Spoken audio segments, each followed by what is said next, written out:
I'm Bobby J. Welcome back to the channel. What are we doing today? I'm building a utility trailer. No? What's one of the most important things about building a utility trailer starting out? Oh, you got to have a plan. So. Gotta have a plan. That's right. And we've been working on this plan, arguing back and forth, all kinds of how we're going to build this, coming up with an architectural design for this trailer. And after many hours, we finally have it put together. Here's our schematic. We're ready to go. Here we go.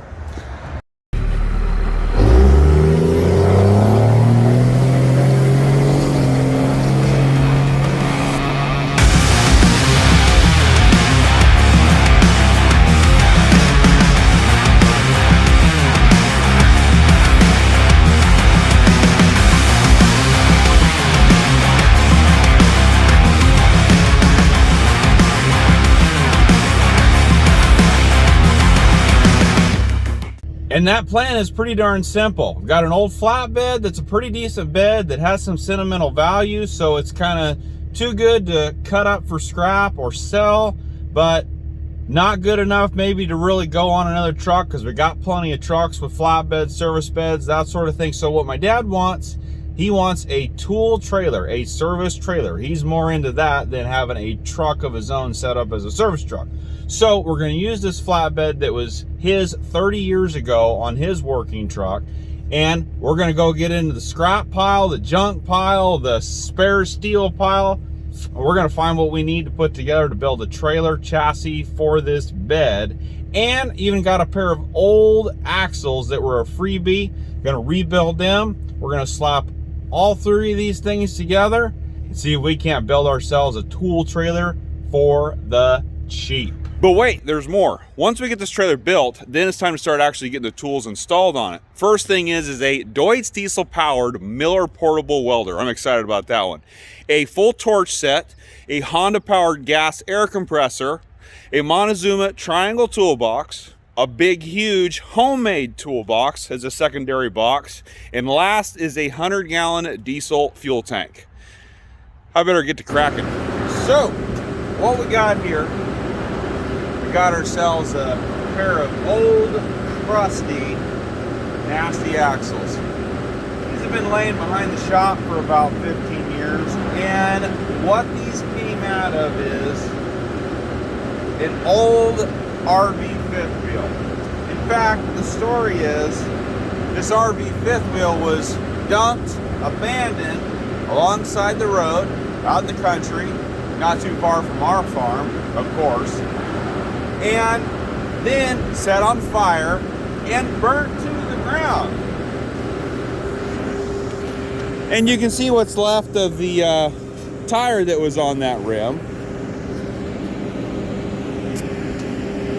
And it's pretty safe to say these are in pretty rough shape. But yeah, we ran over there after it cooled down and plucked these up with the forklift, brought these back to the shop because, hey, I don't know, a pair of 3,500-pound axles. And they appear to be pretty standard, 85 inches hub face to hub face, and what are they, 67 inches or something, spring center to spring center. So definitely pretty close to standard, pretty something that can be worked with. So what the plan is here is to get all this crusty stuff off. As you can see, I already got the first one. That one turns. How about the other one? Turn it. Oh boy. Frozen solid. Okay.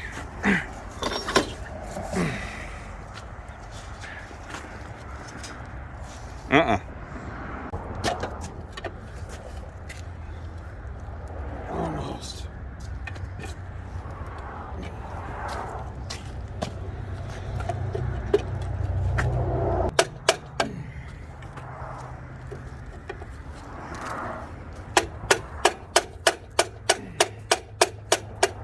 Anything yet? That's the brakes. The brakes are locked up on it. That's not the brakes. Nothing's coming out? Oh, it's moving.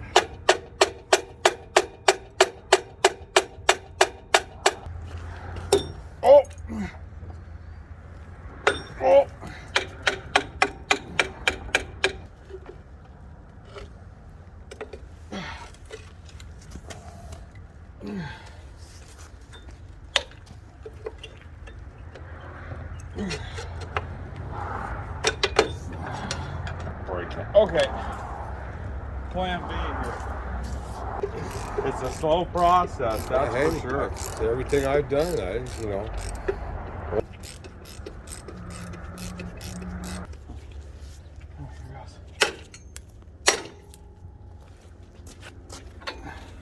There. Got it. Perfect. And now that I got that old hub and vacuum plate that was completely frozen solid off of there, ran to my local blacksmith shop that carries a lot of trailer parts.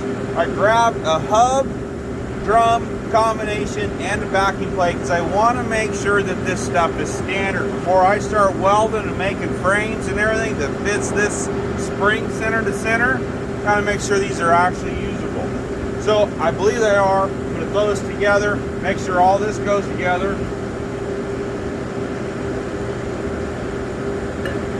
Then, if this corner goes together fine, knock all three of the other ones off, and we got ourselves a set of axles.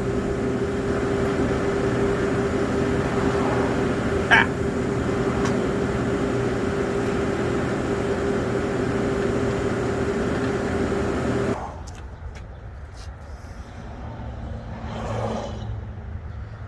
A little bit of grease on the seal.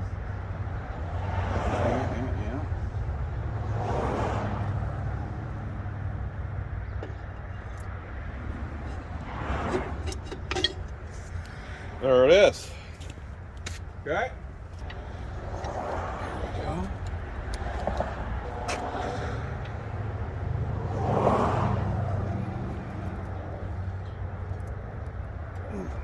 There it is there. Now,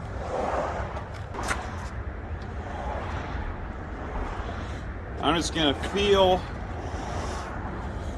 with them being new bearings, we want to seat them. Yeah, that's,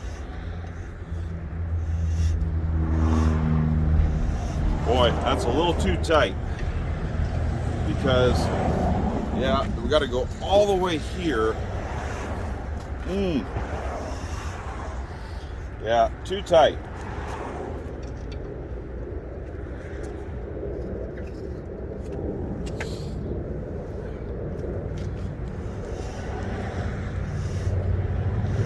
Yep.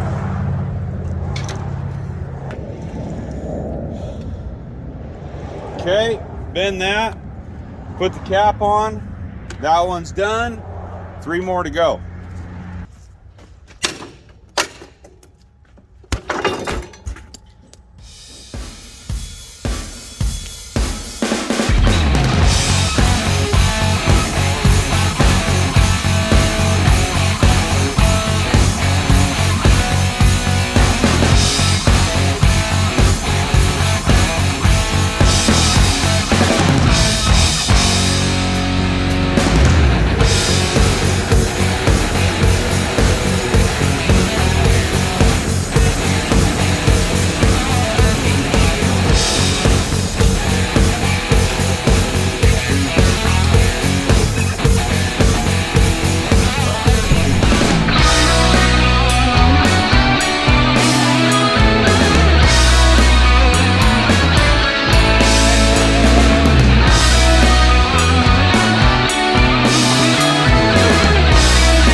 As you can see, I don't have a big fancy table that's nice and level and flat. So when I'm building structural stuff like this, I like to use the shop floor because it's level, it's flat, It's as good as anything else. You just have to work on the ground. That's the only sucky part. So, and it's also important to get the floor nice and clean. You don't want any pebbles or berries or anything underneath your material, raising it up.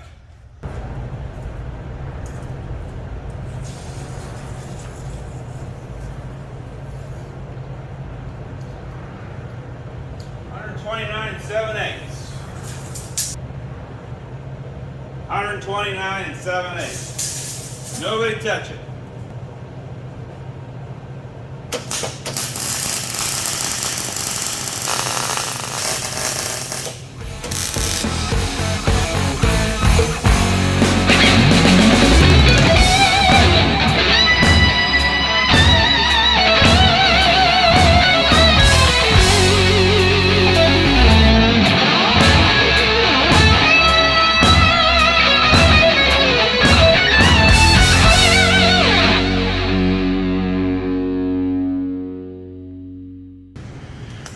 Look at this. Look what I just found.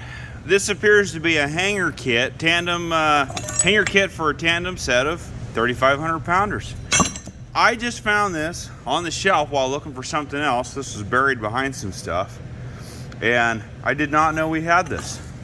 And I can prove that by the fact that there's a hanger kit right there that I just bought yesterday. So the question is,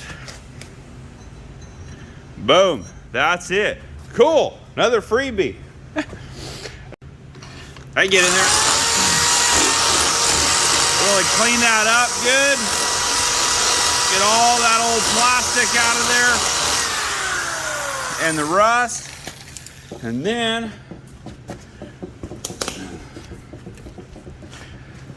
grab a new one.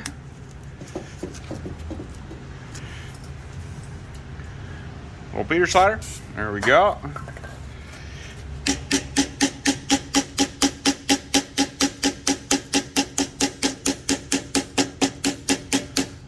There we go. Now those are important.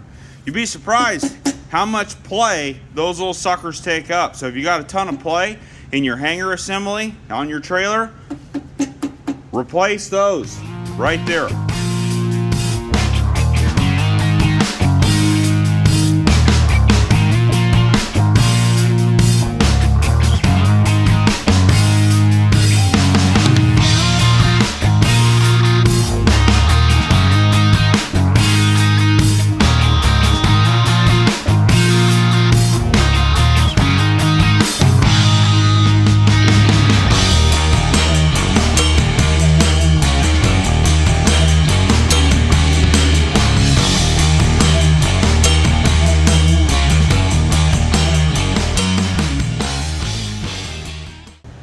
Starting to look like a trailer. Now, I hope by now you figured out that this trailer's upside down. So yeah, starting out, you know, build it upside down. That gives you access. It makes it obviously the easiest. You got access to all would be normally the upside down side for all the welding, and then flip this thing over, weld up all the other sides, the top side, and getting pretty close. Here we got three things left. I need to weld everything up because it's all tacked other than the main frame. I need to cap these ends down here, both the front and the back, and clean that up, make that look nice. And then the third thing on the agenda is get all 4 brakes and hubs on. One, worn out John Deere elevator sprocket.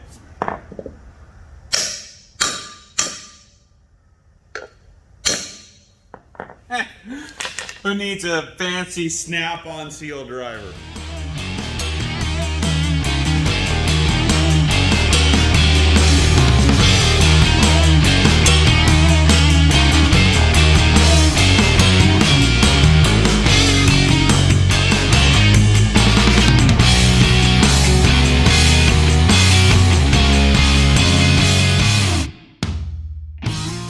Okay, got the tongue and the tongue supports all welded on. And now here's something that I learned on how to install tongues. So I measured, you want your tongue square with the axles. If you wind up a little bit off, which sometimes can happen, if you're way off, then that's a problem. But if you're just a little bit off with the frame of the trailer and the axles themselves, the tongue needs to favor the axles, because the axles are what are going to follow the truck, if that makes sense. So I had to make a slight adjustment, I started out measuring from this point right here to the tip of the tongue, and then this point back to the same spot. And I got this adjusted where it's the exact same length. 128 and 5/16 was my number, but where the adjustment was not here. That's welded, and that's exactly, the tongue is exactly in the middle from here to here and there to the other side. I had to make an adjustment back here to change the pitch of the tongue. So what that means is that back there, no, that's not quite in the center of the frame from there to there, but it's in a perfect triangle from here to the tongue and back to there. So the tongue will pull straight with the axles. That means the trailer will pull straight down the road. And as far as it not being quite perfectly square with the frame, and then obviously it'll be the bed on top of there, but you'll never be able to tell that in your rear view mirror or your side mirrors. You'll be able to tell if the trailer doesn't pull straight down the road. That's what you would be able to. So that's why your tongue needs to match your axles back there. But if it's way off, then you're just gonna have to start cutting things, find out where it is that you were off, and start cutting and start over. Where I was is that this hanger is back just a little bit, like 1/8 of an inch compared to this one. So a little bit will throw you out, just a little, enough where you have to make an adjustment all the way up here. So like I said, if you can make some fine adjustments that you won't be able to see with the naked eye, but if you get too far off, you gotta start over. And that's why it's so important when you start out from the very beginning of building a trailer. This is something I learned, my dad taught me, is that when you start out building something, you need to start out as precise as possible. And make sure, take the time to get your measurements and everything right and straight. Because if you don't, if you wind up with your measurements screwed up, you're gonna wind up, it's gonna chase you and haunt you throughout the whole build. You're gonna wind up, if the frame where you started is not square, you can't get the axles on square, and then they're out and you can't get the tongue on square. So do a good job, measure twice, cut once, as the old saying is. Don't hack it. Start slow, get your measurements right so you wind up with a square, or at least a very close to square project, so that it's easy to make some slight adjustments like I did. I'd make a slight adjustment. Yeah, I'm kind of a perfectionist. I wish that came out perfect, but it didn't. This trailer is not going to be a high mile per year trailer, and some good practice to get me back in the groove of building stuff, because I got a big project, the 35-footer, coming up soon.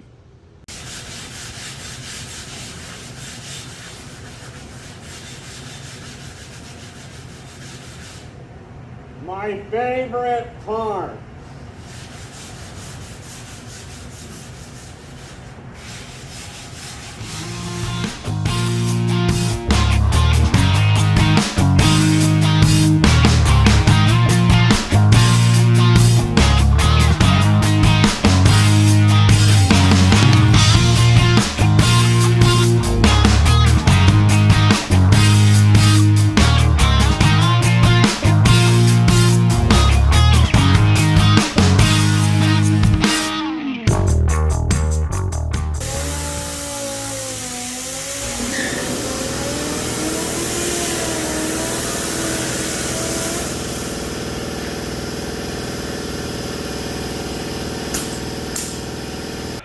Well, and there it is. Got the main frame trailer ready to rock and roll for paint. Coming from the hitch here, we got an adjustable hitch. I call it a farm style hitch, but I think that's on actually a lot of trailers. 2 5/16 ball, because 2-inch balls are for boat trailers and jet skis. Nice jack. Oh, dual chains, can't forget that. Got a spot there to put our plug so it doesn't sit down in the mud. And 2 rails there. I'll let you figure out what'll go there in the future. Frame. Main frame, axles are in, all the cross members, everything.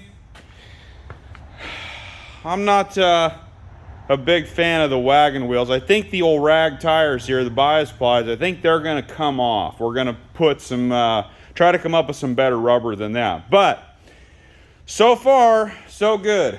I got all mine. Got my high-tech add-on here. These are just 1/4-inch bolts welded on the trailer all over the place. Now, the reason for that is I can't believe on some trailers, or well, actually I should say a lot of trailers that I've seen that are from the big brand names, how terrible they are at running wiring. Drives me insane. Wires hanging all over the place. You got to have good mounts to mount your wiring to hold it steady so that it goes years and years and years without any trouble. And that is, for me, that's my secret right there. 1/4-inch bolts all over the place. Then you get your P-clips, put your harness in the P-clip, boom, 1/4-inch nut, you're done.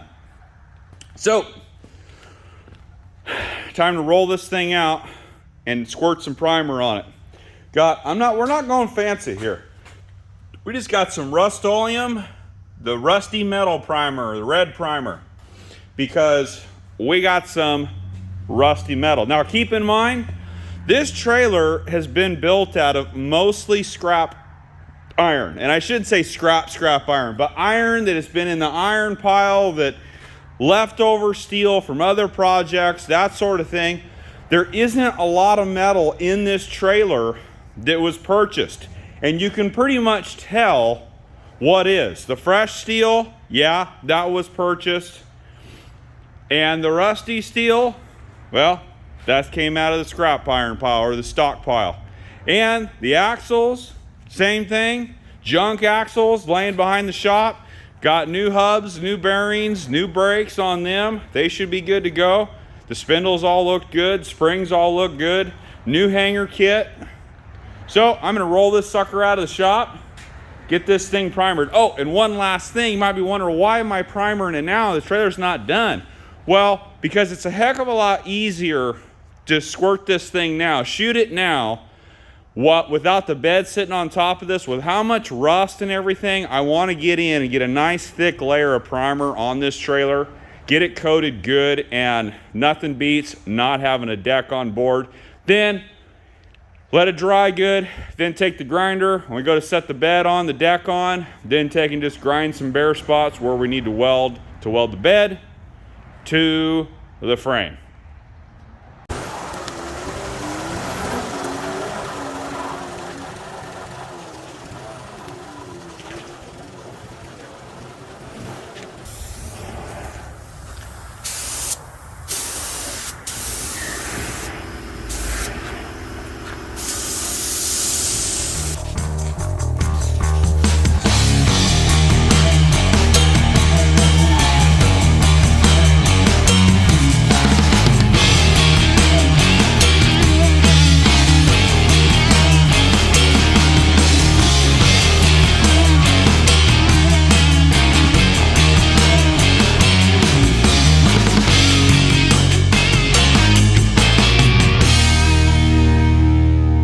Stay tuned for part 2.